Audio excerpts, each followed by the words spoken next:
Bienvenue sur le podcast du site maghrebemergent.com, le média indépendant et apolitique qui reprend toute l'actualité du Maghreb au quotidien.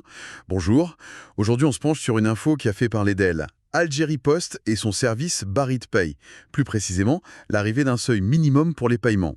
Bonjour. Oui, un seuil de 100 dinars algériens annoncé assez directement via les réseaux sociaux. Exactement. Notre source, c'est un article qui détaille ça. Barid Pay, nouveau seuil et fonctionnement détaillé. On va essayer de décortiquer ce que ça implique pour les gens au quotidien. Et comment fonctionne ce paiement par QR code via l'appli Baridimob? C'est important aussi. Tout à fait. Alors, ce seuil de 100 DA, qu'est-ce que ça change concrètement? Parce que Barid Pay, c'était justement pratique pour les petites sommes, non? Bah oui, c'est là que ça coince un peu. Pour acheter son pain, un café, souvent on est en dessous de 100 dinars. Donc là, Baridipay ne peut plus être utilisé pour ces micro-achats. D'accord.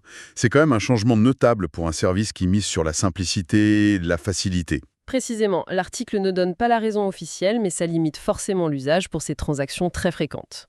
Alors, rappelons peut-être comment ça marche, Baridipay. L'idée, c'est de payer sans carte ni cash, juste avec son téléphone, C'est ça, on utilise l'application Baridimob, le commerçant montre un QR code, qui peut être soit statique, genre un autocollant, voilà, soit dynamique, généré sur un écran pour la transaction spécifique. et le client scanne ce code avec son appli. Exactement.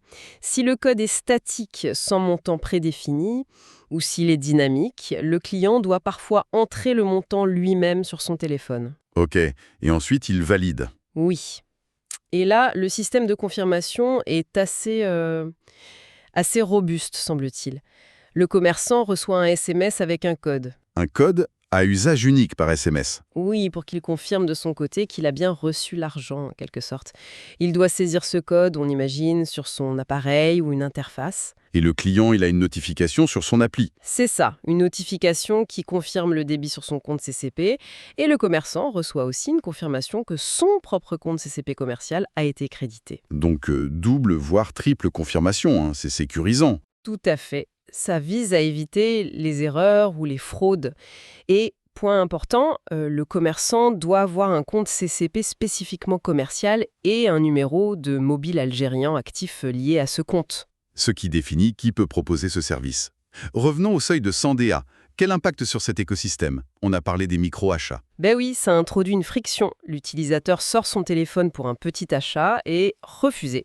C'est pas idéal pour l'expérience utilisateur. On imagine la frustration. Et pour les petits commerçants, ceux qui font beaucoup de petites transactions. Pour eux, l'intérêt de Baridpay diminue fortement si ça ne couvre pas ces petits montants. Ils pourraient être moins enclins à le proposer ou même à s'équiper au départ. Donc ça pourrait freiner l'adoption du service, paradoxalement. C'est un risque, oui.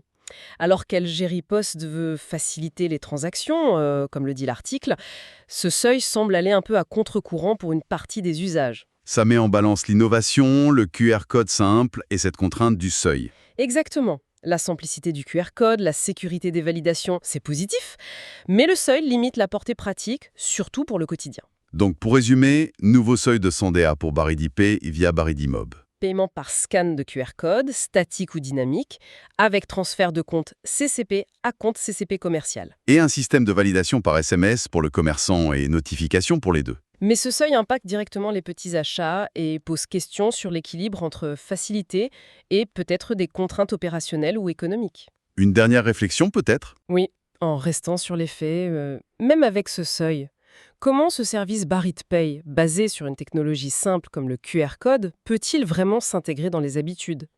Est-ce que ce seuil est un frein définitif pour certains usages ou une étape avant d'autres évolutions? Ça reste une question ouverte sur sa place dans le paysage des paiements en Algérie. Une question très pertinente. Merci pour cet éclairage. Merci pour votre écoute et retrouvez plus d'actualités sur maghrebemergent.com.